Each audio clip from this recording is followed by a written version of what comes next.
देखिए पंडित जी हैं, सब अच्छा कर्म कांड करके जाते हैं, इसलिए हम उनका सम्मान करते हैं।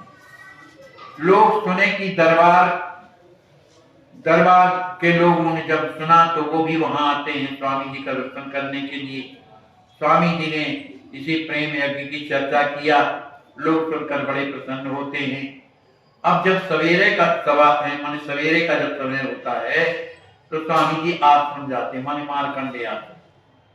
वहां की व्यवस्था देख करके बड़े प्रसन्न होते हैं कि जहां तहां देखो बढ़िया झोपड़ी बनी हुई, घास फूसे की, साफ सफाई की गई है। जहां हवन होना है वो हवन कुंड बनाया है, उसको में भी बढ़िया वो भी छपा वगैरह है। देख करके इस व्यवस्था को स्वामी जी परम प्रसन्न होते हैं। अब वो आश्रम क्या है? सोन नदी के किनारे है मारकंडे आश्रम। सोन नदी आप गए हो? तो उस महान नदी छोटी वहां पर मिलती है, जो बड़ा सुंदर आश्रम लगता है वहां पर। वहां पर एक सरकारी भवन बना हुआ है और समीप उसी क्षेत्र में जहां प्रेम यज्ञ होना उसी के पास ही में था।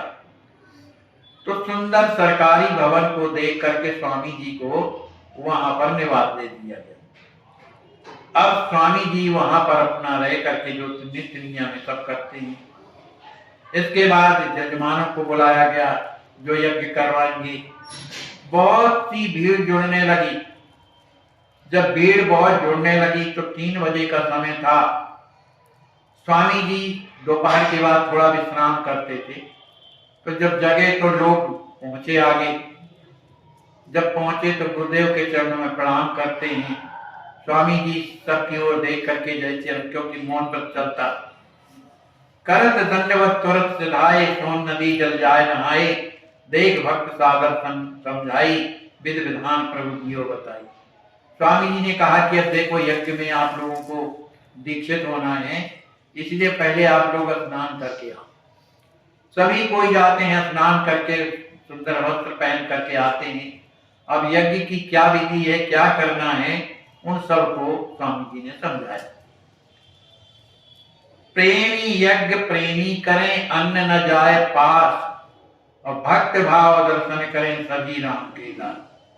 स्वामी जी कहते हैं जिनको प्रेम यज्ञ करना है केवल वो ही वहां जाएंगे और कोई वहां नहीं जाएगा, है ना। और जो आए हुए हैं वो भक्त भाव से भगवान का दर्शन करें। केवल चाहे एक ये मोरे, गुने सब प्रेम लोरे, रात दिवस करे पावन चर्चा, केवल करे प्रेम की अर्चा। स्वामी जी कहते हैं अपना भाव सब लोगों के सामने कि मेरे हृदय में केवल एक चाह है, वो भी अपने लिए नहीं। मैं ये चाहता हूं कि सबके हृदय में प्रभु झूला झूलते रहे, माने हृदय में निवास करें। और आप लोग भी जितने लोग हैं जो यज्ञ में दीक्षित हुए हैं या जो आ रहे हैं, केवल प्रेम की ही चर्चा करें, संसार की कोई बात नहीं। प्रेम में ही जगे, प्रेम में ही सोए, प्रेम में ही प्रीतम का सपना देखें, प्रेम से ही लीला देखें। लीला भी होना है वहां पर। और प्रेम के वस्त्र क्या माने गए? पीत वस्त्र। तो पीत वस्त्र धारण करें। भोजन बड़े प्रेम से करें, भगवान को पवा करके बड़े प्रेम से भोजन करें। और इसीलिए इस यज्ञ में जप भी करें तो प्रेम से करें, व्रत भी करें तो प्रेम से करें। जब प्रेम ही प्रेम से सब कार्य करना है, चाहे नाम लीजिए तो बड़े प्रेम से लीजिए, भगवान के रूप का दर्शन करो प्रेम से करो, लीला का दर्शन करो तो प्रेम से करो, है ना। इस तरह से प्रेमी प्रेम की बात रहे। आपस में जब दोनों प्रेमी मिले तो प्रेम की ही चर्चा करें। प्रेमी एक दूसरे के प्रेम की चर्चा सुन करके उनके हृदय में प्रेम पैदा होगा। माने चारों तरफ केवल प्रेम के अलावा कुछ नहीं। प्रेमी करे प्रेम व्यवहार, प्रेम से व्यवहार करो, किसी को ऐसे शब्द मत बोलो कि किसी का हृदय।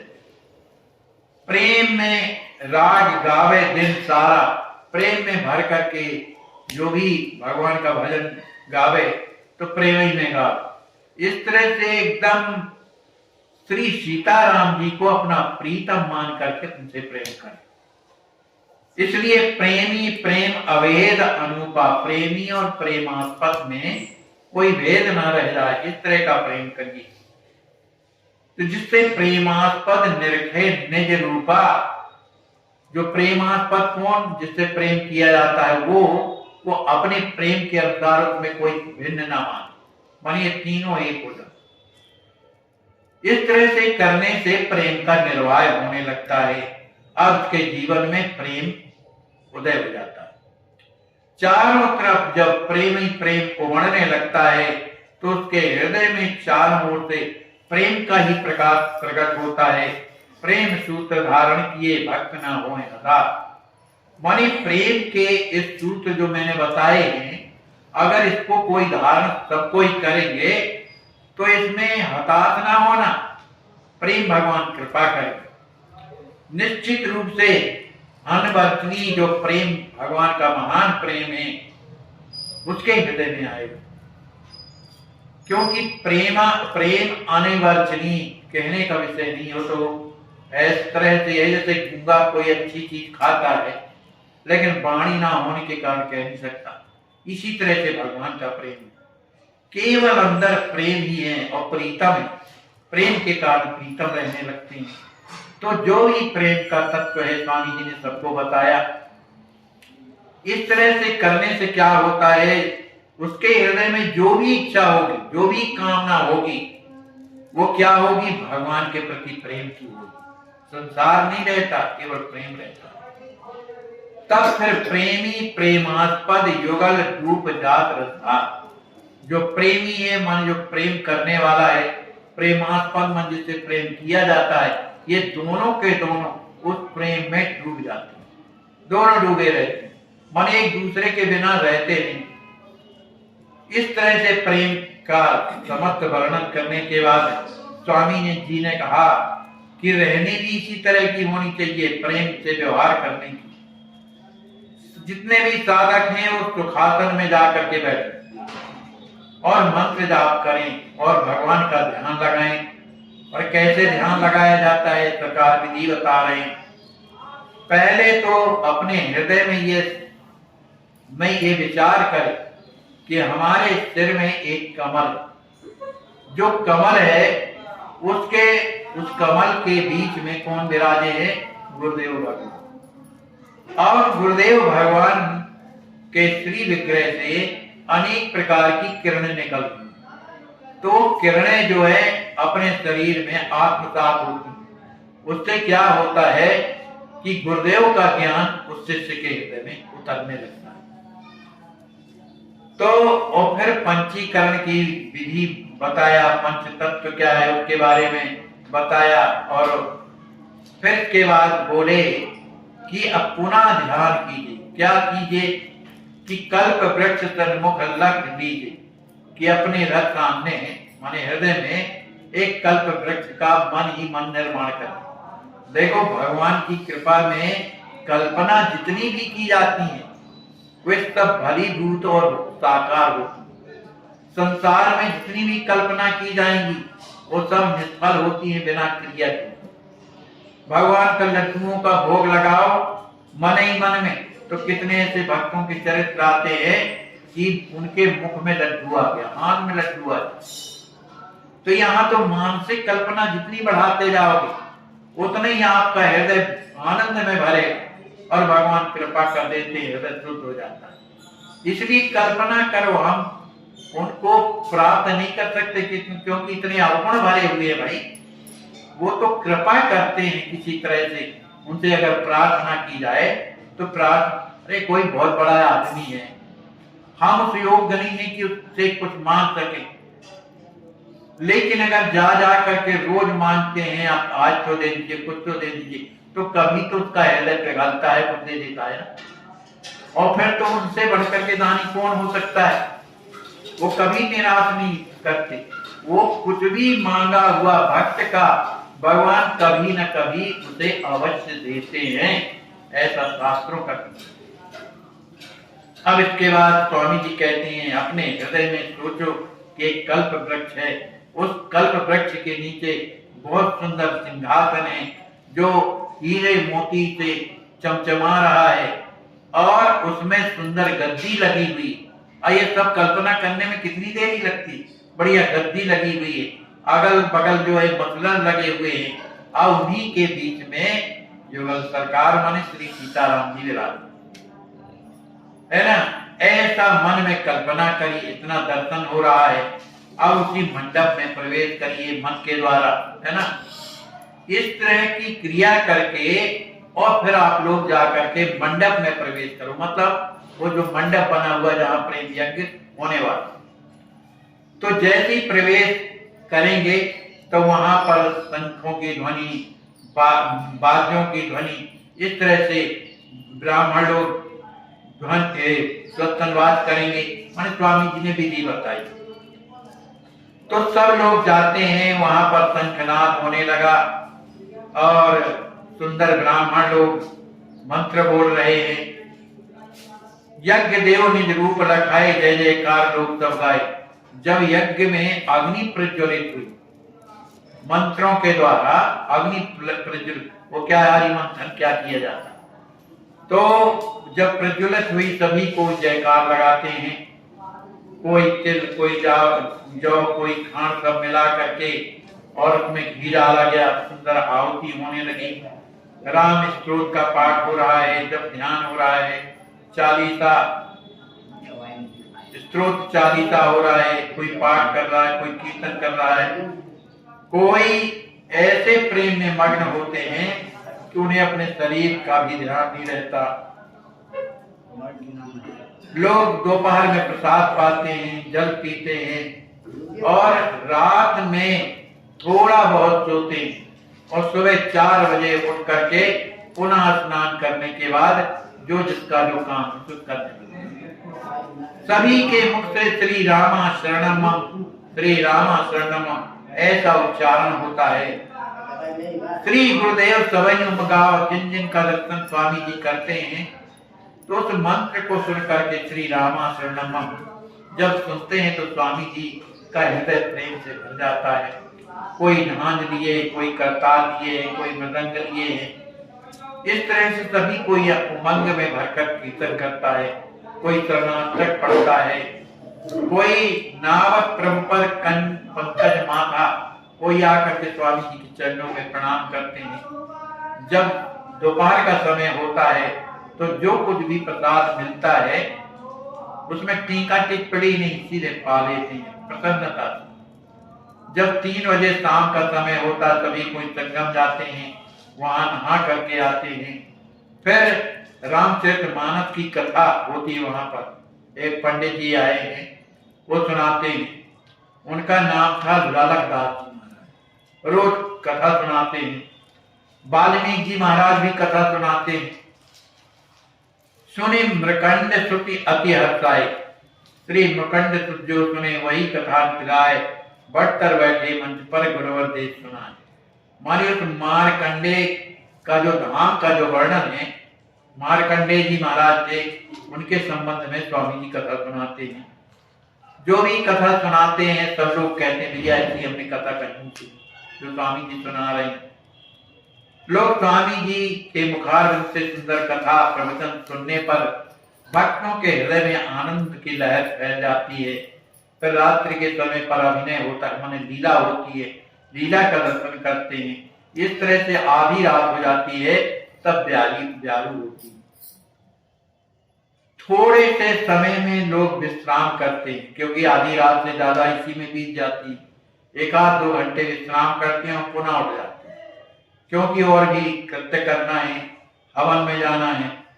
तो रात दिन लेकिन भगवान की ऐसी कृपा की किसी को थकाई नहीं लगती। निरंतर सब काम में लगे हैं, प्रेम यज्ञ चल रहा है। गुरुदेव की तो दशा विचित्र है।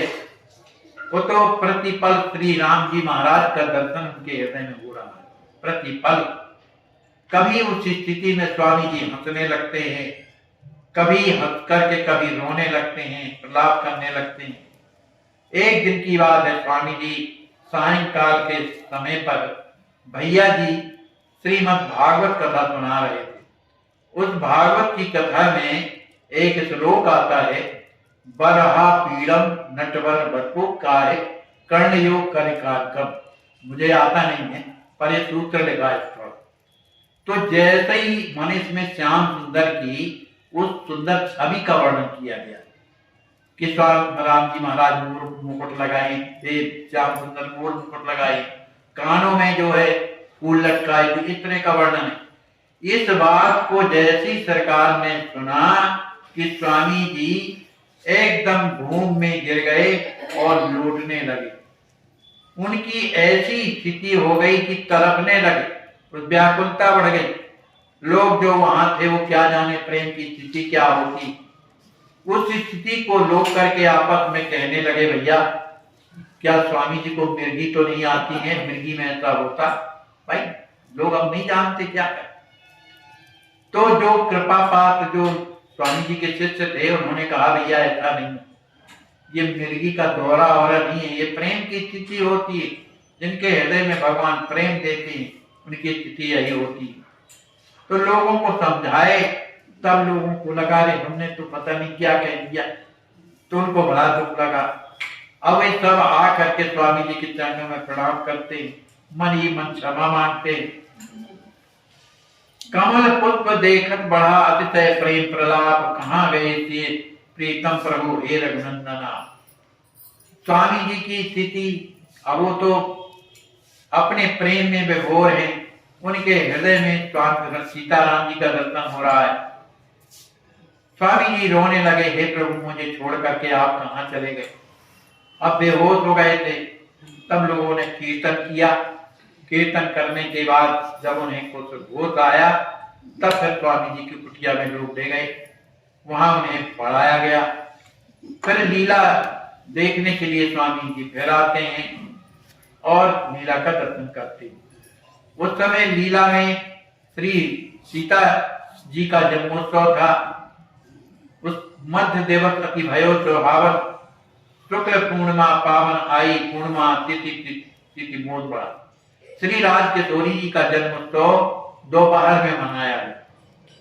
शुक्ला पूर्णिमा की सुंदर पावन तिथि थी और उसी दिन जो है प्रेम यज्ञ की पूर्ण आहुति, पूर्ण यज्ञ की माने प्रेम यज्ञ की पूर्ण आहुति हो गई। फिर स्वामी जी के हृदय में एक भाव आया और भाव को अपने शिष्यों के बीच में कहा कि आज जो है कीर्तन होना चाहिए, क्योंकि प्रेम यज्ञ समाप्त हो गया और किशोरी जी का जन्म भी हुआ है, इसलिए कीर्तन होना चाहिए। लेकिन कीर्तन ऐसा नहीं जैसे नारद जी कीर्तन करते हैं तो नारद जी बनकर के आए स्वरूप में और वीणा लेके कीर्तन करें। शंकर भगवान भी उस कीर्तन में है तो अपना डमरू लेकर के आए। माने इस तरह का लोग बन करके आए। जैसे चारों भाई सनक सनंदन सनातन और सनत कुमार है, वो छोटे से हैं, वो भी कीर्तन करते थे, तो इस तरह की वेशभूषा बना करके आओ। अब इस तरह का जब कीर्तन हो तब आनंद आएगा। अब तो लग गए लोग, कोई नारद बन गया वीणा लेकर के आया, कोई करताल बजा रहा है, बुधौजी जहान बजा रहे हैं, इंद्र जो है मृदंग बजा रहे हैं, सनकादिक दिए छोटे छोटे जो हैं वो अपने प्रेम में मस्त हुए चले आ रहे, वो भी कीर्तन कर रहे हैं। सुखदेव जी महाराज भी उसी बीच में हैं, जिन्हें देख करके लोग अपने माथा नवा रहे हैं। इस तरह का दिव्य संकीर्तन होने लगा। उस दिव्य संकीर्तन को देख देख करके लोग अपने आपा को भूल गए, अपने आप को भूल जाते। जो छोटे छोटे बालक बने थे चारों भाई सनक सनातन सनातन सनत कुमार, बड़े अच्छे लग रहे, बड़े सुंदर, माने कोपीन लगाए थे पूरा शरीर ऐसे, तो बड़े सुंदर लगते थे। तो ये कहाँ के थे? सरसी पासी में। इनको देख करके स्वामी जी की स्थिति महाभाव में बदल गई, महाभाव में बदल गई। फिर वहां पर सुंदर रामार्चा होती है, रामार्चा को देख करके लोग बड़े प्रसन्न होते हैं। रामार्चा कैसी होती है, उसके सुनने से क्या होता है, ये सब विधि स्वामी जी ने समझाया। फिर इसके बाद सुंदर झांकी लगी, उसमें युगल सरकार मन श्री सीताराम जी महाराज विराजे हुए हैं। और उसी बीच में सुंदर कथा होने लगी। स्वामी जी कथा कह रहे, राम यज्ञ रामार्चा अभिमत फलदातार, जन्म जन्म के पाप से शीघ्र कर उद्धार। स्वामी जी कहते हैं जो रामार्चा यज्ञ करते हैं, उस रामार्चा यज्ञ का जो फल है, वो फल को कहा नहीं जा सकता कि उसे क्या प्राप्त हो सकता है। इतना जरूर है कि जन्म जन्म के जो उसके पाप हैं, उससे उसका उद्धार हो जाता है। क्योंकि रामार्चा स्वयं रघुनंदन रूपा राम जी का स्वरूप है। इस तरह से कथा सुनाए। एक बार इसी बात को देख करके स्वामी जी ने कथा सुनाई कि पार्वती जी ने पूछा भोलेनाथ से कि प्रभु इस संसार में लोग बहुत दुखी, इस दुख से उबरने का क्या उपाय है, क्या करे आज बताइए। तो शंकर भगवान पार्वती जी की इस बात को सुनकर के और वो स्वयं दुखी हो गए। कहने लगी पार्वती देखो कोई रोगी है, कोई दुखी है, किसी के पुत्र नहीं है, किसी के पास धन नहीं है, अनेक प्रकार के तप जप विधान बताए गए हैं। यद्यपि ये सब करने पर भी कुछ समझ में नहीं आता, माने कल्याण नहीं होता है। तो कुछ ऐसी कृपा करिए कि कोई ऐसा सरल उपाय बताइए जो गुप्त हो और सरल माने सीधा साधा हो, जो लोग कर सके। तो भगवान शंकर कहने लगे देवी मैं तुम्हें एक गुप्त उपाय बता रहा हूं। वो क्या है जो राजसूय यज्ञ से भी अधिक है। जो मठ माने जो यज्ञ तपस्या वगैरह करते हैं, हवन करते हैं, उससे भी बढ़ करके एक यज्ञ और है, वो है रामार्चा यज्ञ। उस रामार्चा यज्ञ करने से लोक तो बनता ही, परमार्थ भी बन जाता है, दोनों बनते। तो इस तरह से रामार्चा करनी चाहिए। रामार्चा का क्या प्रभाव है भगवान शंकर ने सब पार्वती जी को बताया। इस तरह से स्वामी जी कथा सुना रहे हैं। सभी कोई कथा सुनकर के बड़े प्रेम में भर गए। अब ये जब कथा सुन रहे थे उस समय स्वरूप भी विराजे हुए थे सीताराम। तो वे दोनों के दोनों युगल सरकार इस कथा को सुनकर प्रेम में ऐसे डूब गए कि वो अपना धीरज त्याग दिए और उनकी स्थिति को देख करके लोगों ने उन्हें संभाला, किसी तरह से पकड़ा और बैठाया। तब पात्रों को कुछ होश आया, क्योंकि प्रेम यज्ञ हुआ है ना, इसलिए प्रेम के कारण सबके हृदय में प्रेम भरा हुआ। इसके बाद स्वरूपों की आरती होती है और यज्ञ पूर्ण हो गया। इस तरह से लोग जाने। फिर दूसरे दिन बड़ा भारी भंडारा हुआ। तमाम गांव के लोग बुलाए गए। उस भंडारे का प्रसाद जब लोगों ने पाया, सबके हृदय परिवर्तन हो गए। सबकी श्रद्धा स्वामी जी के प्रति ऐसी प्रगाढ़ हो गई कि सब आकर के स्वामी जी के चरणों में अपना माथा रख करके और रोने लगे। फिर इसके बाद स्वामी जी ने बताया कि अब व्रत स्नान करना चाहिए, ये भी जरूरी है। तो सभी लोग जो है जाते हैं, स्नान करते हैं।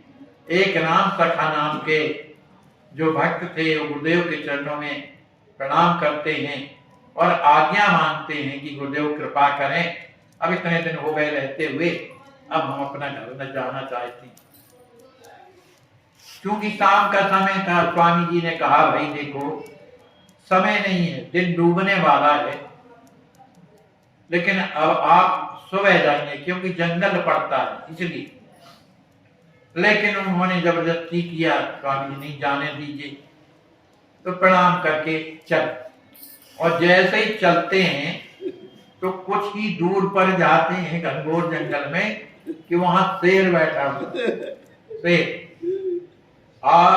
मार्ग मध्य के हरि लखी आगे, राम सखा द्रुत गति से भागे।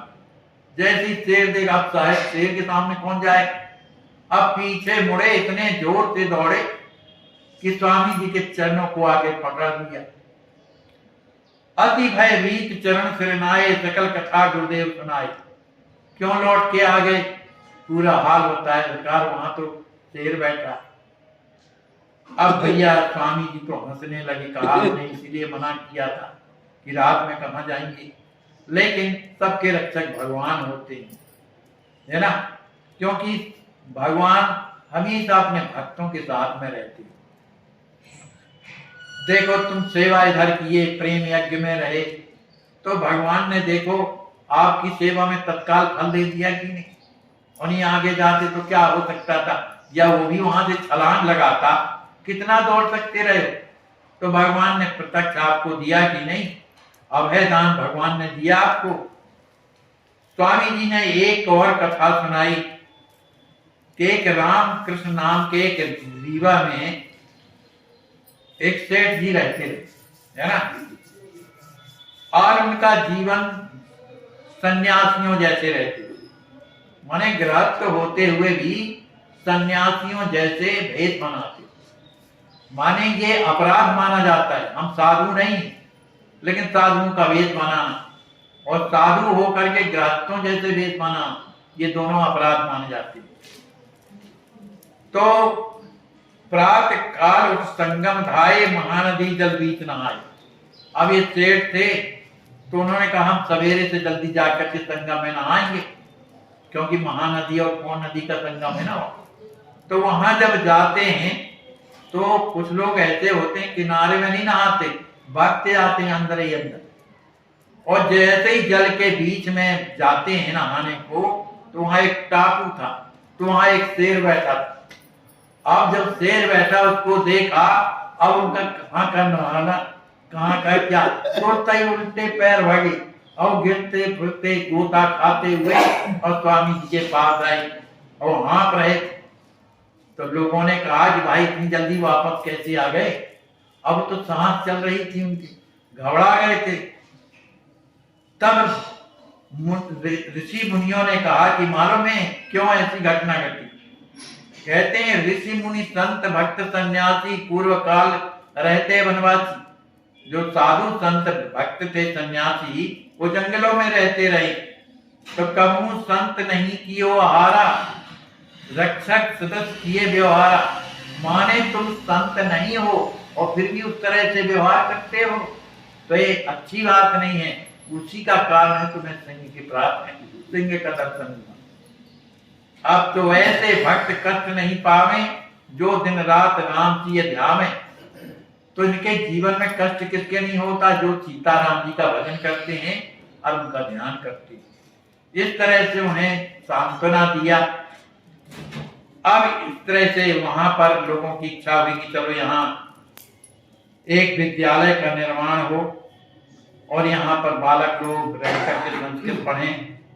इस बात का सभी ने समर्थन किया और वहां के जो क्षेत्रवासी थे उन्होंने अपने अपने बालकों को वहां भेजने के लिए भी लोगों से कहा।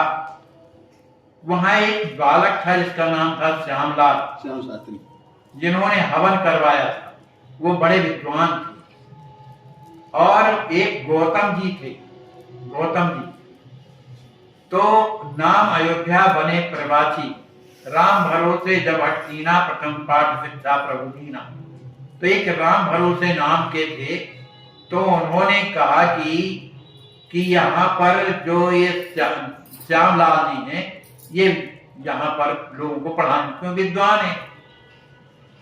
तो इस बात को सभी लोगों ने कहा सही है। वहां पर संस्कृत विद्यालय बना, वो गुरुदेव के नाम से बना। वहां छात्र लोग आकर के पढ़ने लगे।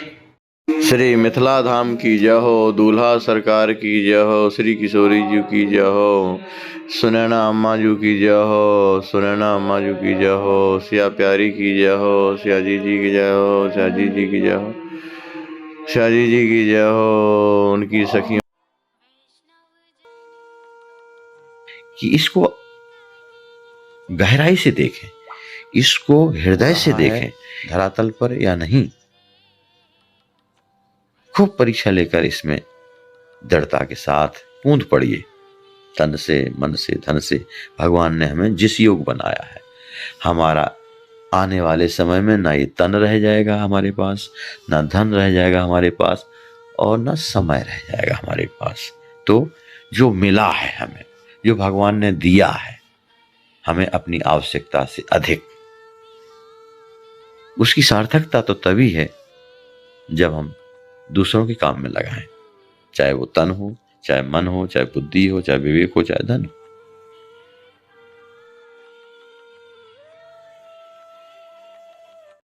आपकी अस्वस्थ संत सेवा ट्रस्ट के द्वारा इन्हें लखनऊ मेडिकल कॉलेज भेजा गया है ऑपरेशन के लिए। बहुत कष्ट है, बिना ऑक्सीजन के इनके प्राण नहीं रह सकते हैं। आप सोचिए, आप विचार कीजिए कि ऐसे असहाय संत बेचारे जिनकी कोई सेवा नहीं करता, तो कम से कम आपके अस्वस्थ संत सेवा में आ गए हैं इस ट्रस्ट में, तो आप रात दिन उनकी सेवा कर रहे हैं।